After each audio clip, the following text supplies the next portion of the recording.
Ellan, Vannin, the Manx people call it, the Isle of Man. 220 square miles of rolling hills and green valleys, set like a jewel in the middle of the Irish Sea.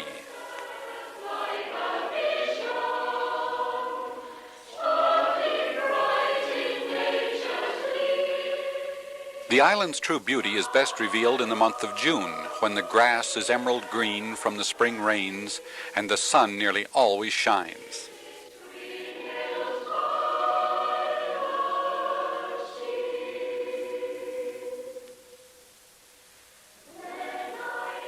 Life can be lived slowly and quietly here, giving a person time to think and take in the beauties around him.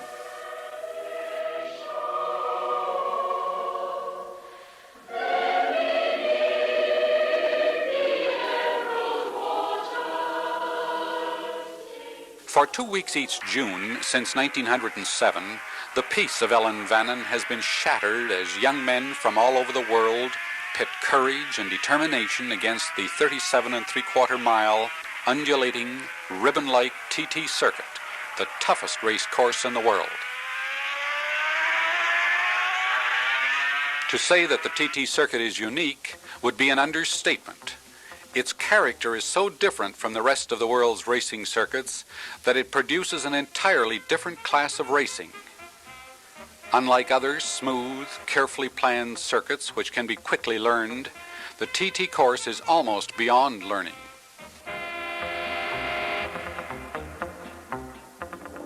On the tortuous miles of twisting country road, offering riders surfaces from very good to atrociously poor, man and machine must be welded into one.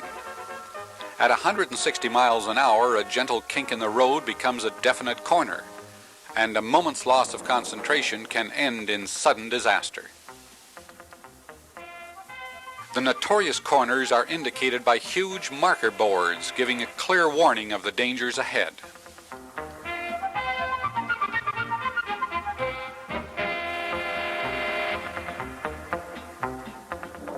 Then there are the purely physical course hazards like telegraph poles,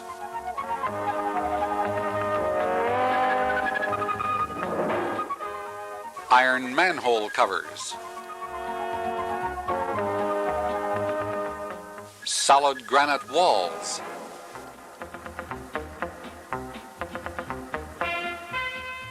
and on some sections, fences which are the only barrier between the road and a drop of hundreds of feet down the mountainside.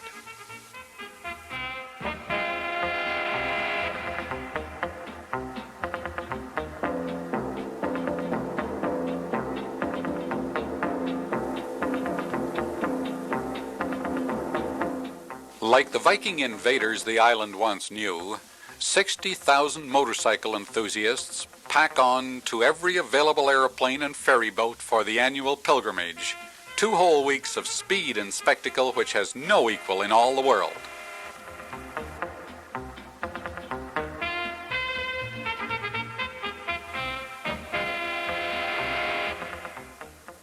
The Tourist Trophy, or TT races, were first run in 1907, and, except for the war years, have been staged annually.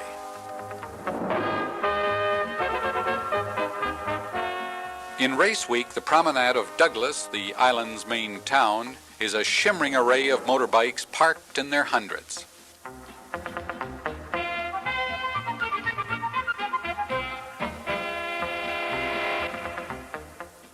Souvenir stores do a brisk trade in rider photographs, cloth badges, stickers, and TT programs.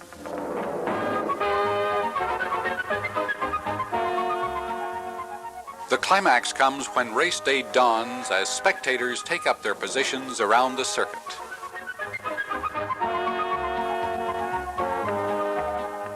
House owners make the most of their strategic positions alongside the course. They throw open their gardens for people who want the best possible view, and that usually means picking your spectator point 3 or 4 hours before racing starts.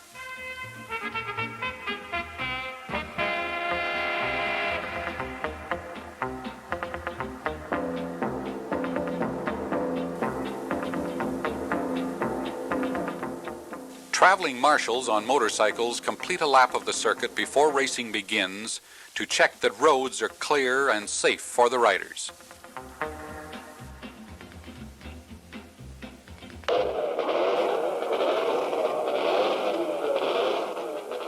As race time approaches, the scream of modern racing engines can be heard all over town as riders begin to warm up engines in the paddock.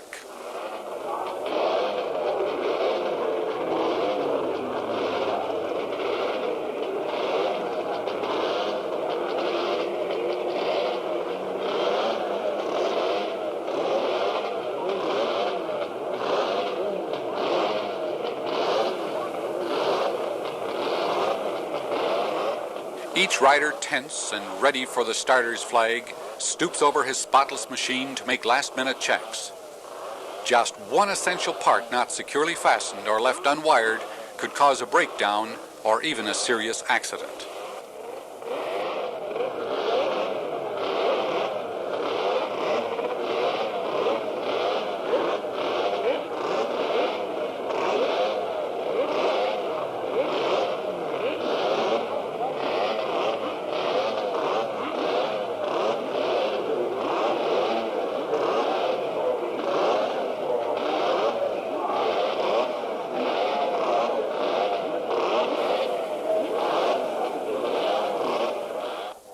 Emerging from the paddock, riders wheel their silent, glistening machines into position ready for the start.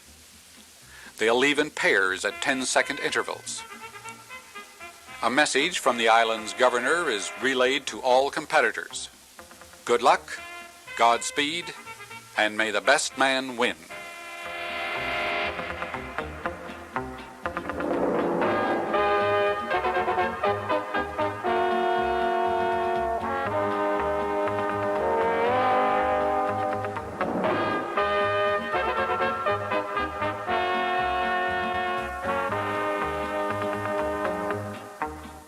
The starter's flag drops, signaling the first pair to push away. Both machines burst into life with a crackle which turns into a blood-curdling scream as they accelerate away on the first lap of their journey.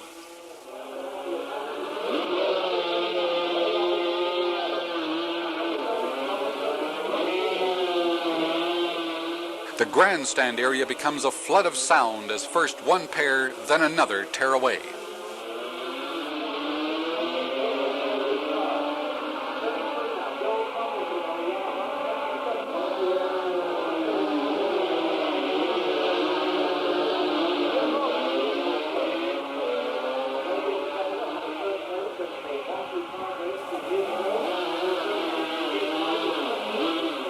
All available side roads and parking areas are strewn with a fantastic assortment of motorcycles which have been ridden from every corner of the island to witness the colorful spectacle of TT racing.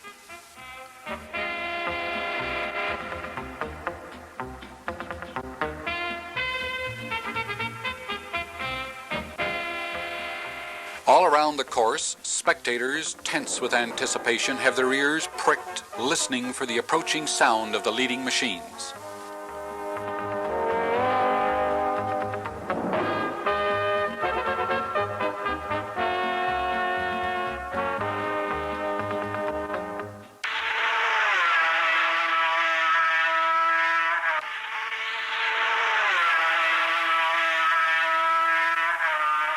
Most Manx people love the atmosphere and bustle of Race Week, but some residents never quite get used to the annual shock of highly tuned machines screaming past their doorsteps, leaving in their wake the sickly sweet smell of burning racing oil as the exhaust's banshee wail vanishes into the distance.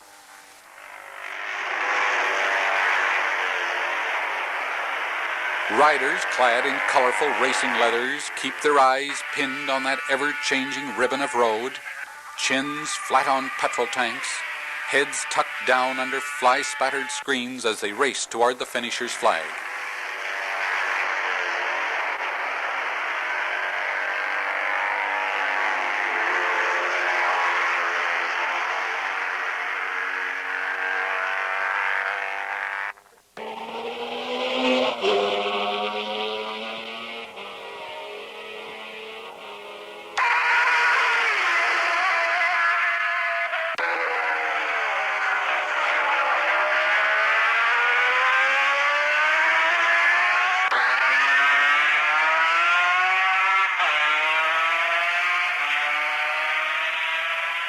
10 or 15 seconds to refuel doesn't seem like much time, but to the riders it's a welcome rest after fighting the machine, which at high speed acts more like a bucking bronco than a motorcycle.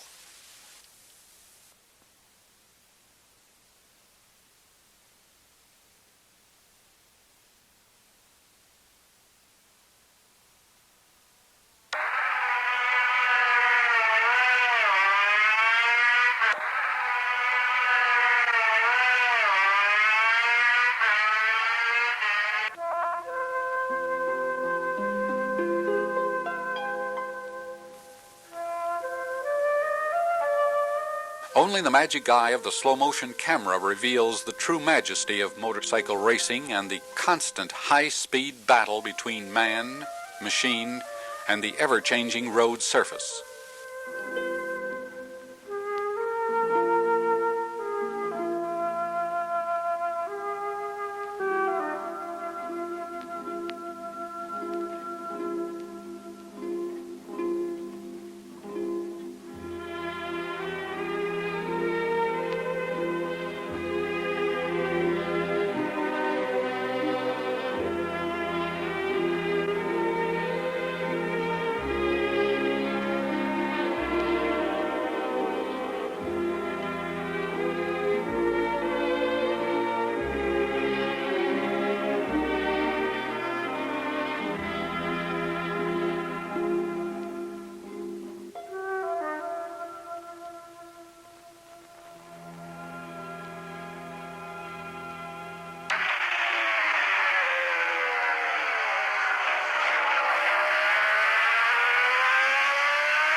The fight continues throughout the race, and each rider must find the skill and determination to stop the machine pitching him off to almost certain death.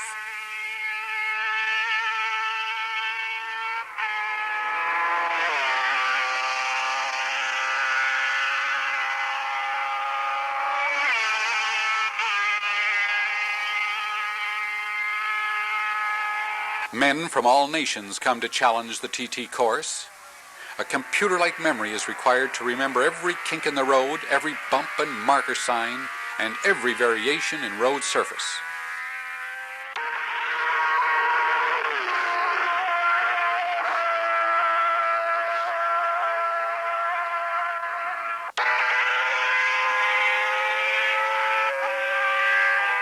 After days of tension from hard practice periods, checking and double-checking every nut and bolt, often going without sleep in the process, a rider's race week can end in glory if he is skillful and lucky enough to win, or bitter disappointment if he has to retire because of a simple mechanical failure, a fall, or just a flat tire.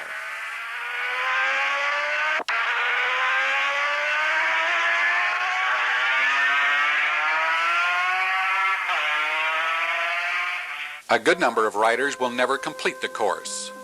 Others will have their bikes fail when in sight of victory. Still more will push their dead machines 5 miles or so to cross the finish line in the hope of receiving a finisher's award.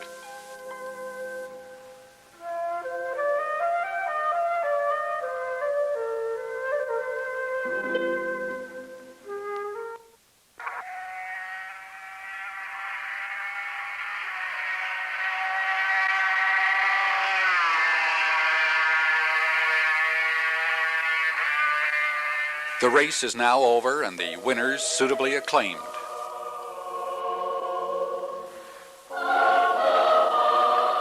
A lonely garland lies under the winner's number on the leaderboard, the silent remaining sign of sweat, toil, and the fierce heat of battle. Once more, the world's greatest motorcycle road race is over, and peace returns to Ellan, Vannin.